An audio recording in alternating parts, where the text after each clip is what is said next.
Hi hello friends, welcome back to our channel artistic crackers. Gravy curries టేస్టీగా చిక్కగా రావాలనుకుంటే ఈ వీడియో కంప్లీట్గా చూడండి. నేను ఇక్కడ 1/2 కిలో చామదుంపల్ని నీట్గా కడిగి వాటర్లో బాయిల్ చేసుకున్నాను. లేకపోయినా చామదుంపలు తొక్కు తీసేసి నీట్గా రౌండ్గా కట్ చేసుకున్నాను. దాంతోపాటు ఉల్లిపాయలు, పచ్చిమిరకాయలు, కరివేపాకు, టమాటా ముక్కలు, కొత్తిమీర అండ్ కొన్ని చామదుంపలు అంటే 2 బాగా మెత్తగా ఉడికిపోయి వాటిని విడిగా ఉంచేసాను కట్ చేయకుండా. నెక్స్ట్ ఒక ప్యాన్లో ఆయిల్ పోసుకొని చితుకున్న వెల్లుల్లిపాయలు, ఆవాలు, జీలకర్ర, కరివేపాకు, కొంచెం శనగపప్పు అలాగే కొంచెం మినపప్పు తీసుకున్నాను. ఇవన్నీ పర్ఫెక్ట్గా వేగిపోయాయి అనుకున్న తర్వాత మనం ఇందాక కట్ చేసి పెట్టుకున్నాం కదా ఉల్లిపాయలు అలాగే పచ్చిమిరపకాయలు, వాటిని కూడా వేసుకొని కొంచెం సేపు మగ్గనివ్వాలి. ఈ కర్రీస్ ఎప్పుడైనా కలర్ఫుల్గా రావాలనుకుంటే పసుపు కంపల్సరీగా యాడ్ చేసుకోవాలి. అది చక్కగా మిక్స్ అయిపోయిన తర్వాత ఆల్రెడీ మనం బాయిల్ చేసి కట్ చేసి పెట్టుకున్న చామదుంపల ముక్కలు కూడా వేసేసాను. ఈ స్టేజ్లో మూత పెట్టేసి 1 నిమిషం దాకా మనం కుక్ చేసుకోవాలి. ఈ లోపల మనం ఆల్రెడీ బాగా బాయిల్ అయిపోయిన చామదుంపలు 2 విడిగా ఉంచాం కదా, వీలైనంత పేస్ట్ లాగా ప్రిపేర్ చేసుకొని చేసుకోవాలి. అలాగే టొమాటో ముక్కలు కట్ చేసుకున్నాం కదా, వాటిని చిన్న మిక్సీ జార్లో వేసుకొని ఫైన్ పేస్ట్ లాగా ప్రిపేర్ చేసేసుకోవాలి. ఇలా ప్రిపేర్ చేసుకున్న పేస్ట్ని డైరెక్ట్గా కర్రీలో వేసేసుకోవచ్చు. ఎందుకంటే ఆల్రెడీ మనం చామదుంపల్ని బాయిల్ చేసి ఇప్పుడు కుక్ చేస్తున్నాం కాబట్టి ఈజీగా ఉడికిపోతాయి. సో టొమాటో వేసిన ప్రాబ్లం ఏం లేదు. ఇప్పుడే చూస్తుంటే మీకు కూర అంతా కూడా గుజ్జు గుజ్జుగా కనిపిస్తుంది కదా, ఈ టైంలో మనకి సాల్ట్ అండ్ కారం టేస్ట్కి సరిపడా వేసుకోవాలన్నమాట. అండ్ ఇందాక పేస్ట్ లాగా పక్కన కలిపి పెట్టుకున్నాం కదా బాగా బాయిల్ అయిన చామదుంపలు, వాటిని కూడా వేసేసుకుంటే మనకి గ్రేవీ అనేది చాలా చిక్కగా సూపర్ టేస్టీగా వస్తుంది. ఈ కన్సిస్టెన్సీ ఇలా ఉన్నప్పుడు ఒక 2 మినిట్స్ పాటు కుక్ చేసుకుంటూ ఈ లోపల మనం 1/2 కిలో చామదుంపలకి సగం నిమ్మకాయ అంత చింతపండుని నానబెట్టుకోవాలి. ఆ నానబెట్టిన చింతపండుని గట్టిగా పిసుకొని చింతపండు రసాన్ని కర్రీలోకి యాడ్ చేసుకోవాలి. ఆ తర్వాత చిటికెడంత బెల్లాన్ని కూడా యాడ్ చేసుకుంటే పులుసులు ఏవైనా సరే సూపర్ టేస్టీగా వస్తాయన్నమాట. చూడండి, చూస్తుంటేనే మీకు అర్థమైపోయింది కదా చామదుంపల పులుసు ఎంత చిక్కగా ఎంత టేస్టీగా ఉంటుందంటే మీరు మళ్ళీ మళ్ళీ తినాలనిపించేలా ఉంటుంది. తప్పకుండా ట్రై చేసి మీ ఎక్స్పీరియన్స్ ఎలా ఉందో నాకు కమెంట్ చేయండి. లాస్ట్లో ఇలా కొత్తిమీరతో గార్నిష్ చేసి సర్వ్ చేసుకుంటే చామదుంపల గ్రేవీ కర్రీ రెడీ.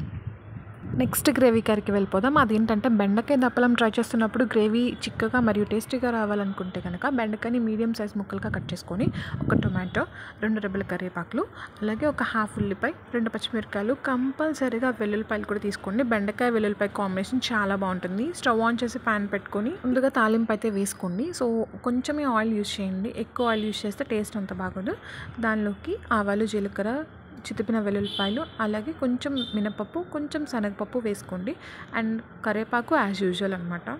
అవి కంప్లీట్గా వేగిపోయాయి అనుకున్న తర్వాత మనం కట్ చేసి పెట్టుకున్న ఉల్లిపాయలు, పచ్చిమిరకాయలు వేసేసుకొని వాటిని కూడా 2 మినిట్స్ కొంచెం మగ్గనిచ్చి చిటికెడంతా ఇంగువ యాడ్ చేసుకొని ఆ తర్వాత మనం కట్ చేసి పెట్టుకున్న బెండకాయ ముక్కల్ని వేసేసి కొంచెం తాలింపు మాడిపోకుండా అటు ఇటు టాస్ చేసుకొని పైన కొంచెం సాల్ట్ వేసేసుకుంటే బెండకాయ ముక్కలు. లోపల ఒక చిన్న మిక్సీ జార్ తీసుకొని అందులో 1 టేబుల్ స్పూన్ జీలకర్ర అలాగే 6 to 7 వెల్లుల్లి రెప్పలు వేసి వేనట్టుగా కొంచెం ఇంగువ అలాగే ఎండు కొబ్బరి కానీ పచ్చి కొబ్బరి కానీ ఒక 10 to 11 పీసెస్ తీసుకొని కొంచెం పుట్నాల పప్పు తీసుకొని ఫైన్గా గ్రైండ్ చేసేసుకోవాలి.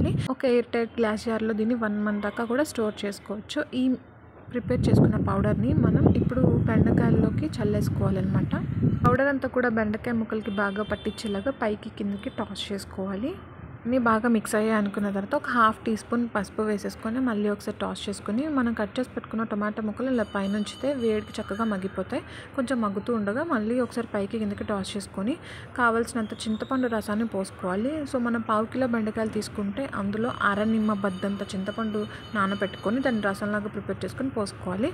అండ్ ఈ కన్సిస్టెన్సీలో మనం రుచికి సరిపడా కారాన్ని వేసేసుకొని కొంచెం అటు ఇటు టాస్ చేసుకుంటే సరిపోతుంది. నాకు చెప్పినట్టు ఏ గ్రేవీకైనా సరే సూపర్గా టేస్ట్ మనకి రావాలి అనుకుంటే ఒక చిటికెడ బెల్లాన్ని యాడ్ చేసుకొని అండ్ మనకి ఎక్సెస్ ఉన్న వాటర్ అంతా కూడా ఈ విధంగా మరిగించేసుకుంటే సూపర్ అంటే సూపర్ టేస్టీగా వస్తుంది. ఎలాంటి వారైనా సరే బెండకాయ దప్పలాన్ని పెట్టేటప్పుడు ఈ టిప్స్ని పాటిస్తే ఎవరైనా సరే లొట్టలు వేసుకుంటూ తినాల్సిందే.